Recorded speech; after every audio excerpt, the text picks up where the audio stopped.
కాంగ్రెస్ క్రమశిక్షణ కమిటీకి ఫిర్యాదు చేసిన తర్వాత గాంధీ భవన్ దగ్గర మాట్లాడుతున్నారు కొండా మురళి. లైవ్ లో చూద్దాం. ఈరోజు మరి ఆ రోజు రాజశేఖర్ అన్నతో నేను వచ్చిన రోజు గుర్తుకొచ్చి 2 రోజుల క్రితమే అయిందేమో అనే ఒక బాధ కలిగింది. మరి నేను ఒకటే మాట చెప్తున్నా, కాంగ్రెస్ పార్టీ అన్నా, కాంగ్రెస్ పార్టీ పెద్దలన్నా మరి నా గౌరవం. ఎందుకంటే ఆ రోజు మీరు చూసిన రాజశేఖర రెడ్డి గారి గురించి ఎంత త్యాగం చేసినాం. మరి ఈరోజు కూడా ఒకటే, రేవంత్ అన్న ఇలా ముఖ్యమంత్రిగా మళ్ళా ఉండాలని ఒక బీసీ నాయకుడు మరి మహేష్ కుమార్ నిన్న పిసిసి అధ్యక్షుడు అయినందుకు మరి సంతోషపడుతూ ఇక్కడికి రావడం జరిగింది. నన్ను ఎవ్వరేం క్వశ్చన్లు అడగలేదు.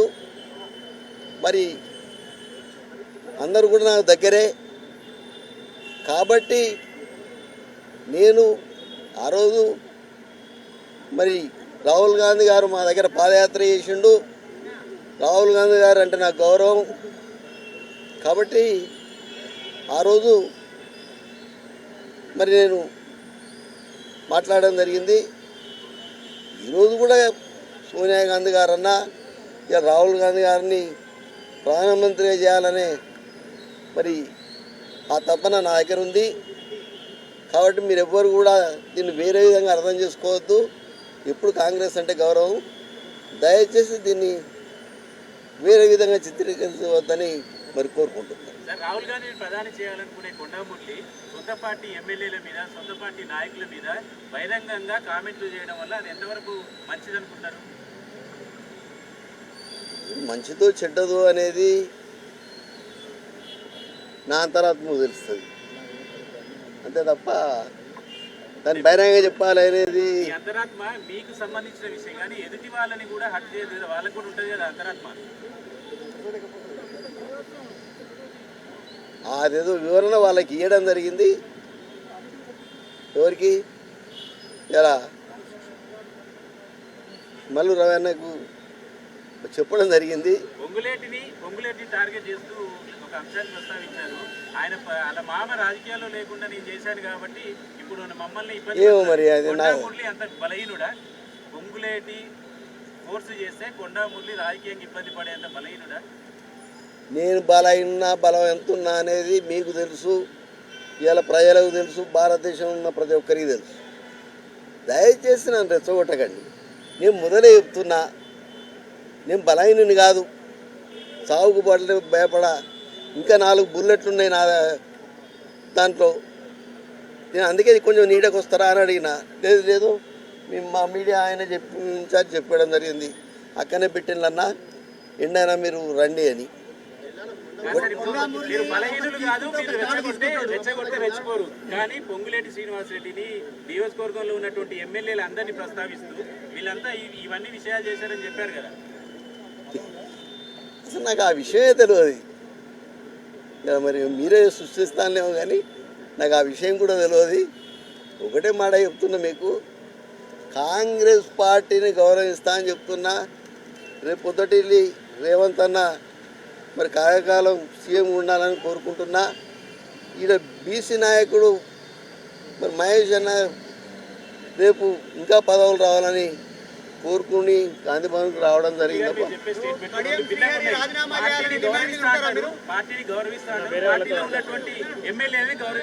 మీరు ఎంపీవా? ఓకే,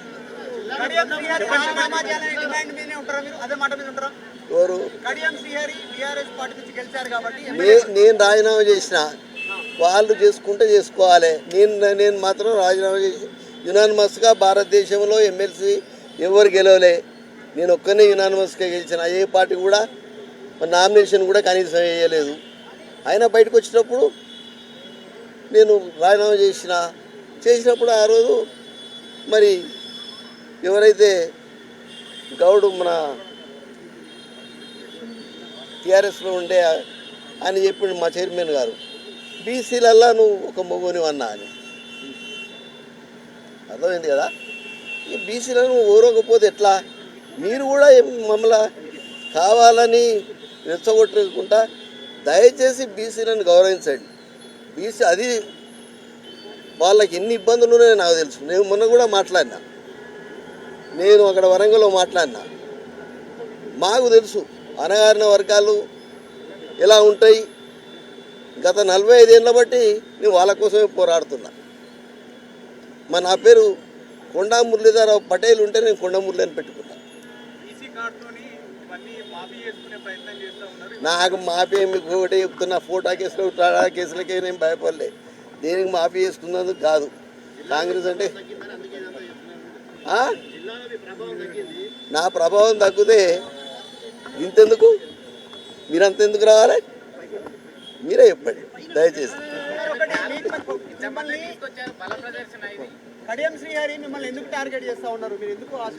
దయచేసి ఒకటే మాట చెప్తున్నా, నేను అంతర్గతంగా లోపల చెప్పిన, మళ్ళీ ఎప్పుడైనా అక్కడ వరంగల్ మీటింగ్ పెట్టినాక, లేదు అంటే మీడియా సెంటర్ ఎప్పుడైనా పెట్టినప్పుడు కంపల్సరీ వచ్చి చెప్తా.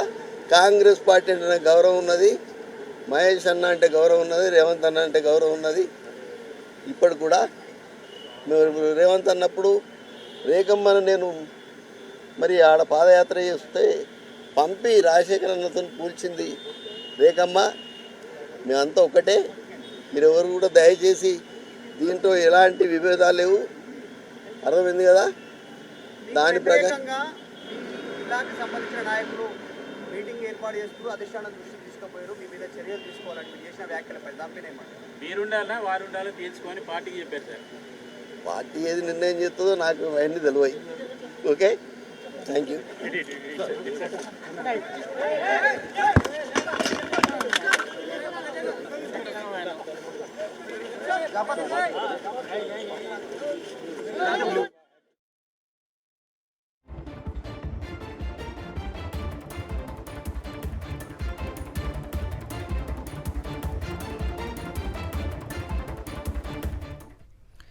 సో కొండా మురళి స్టేట్మెంట్ అది. క్రమశిక్షణ కమిటీని కలిశారు ఎమ్మెల్సీ కొండా మురళి ఈరోజు. 9 పేజీలకు సంబంధించి ఒక రిప్రజెంటేషన్ కూడా ఇచ్చినట్టుగా తెలుస్తోంది.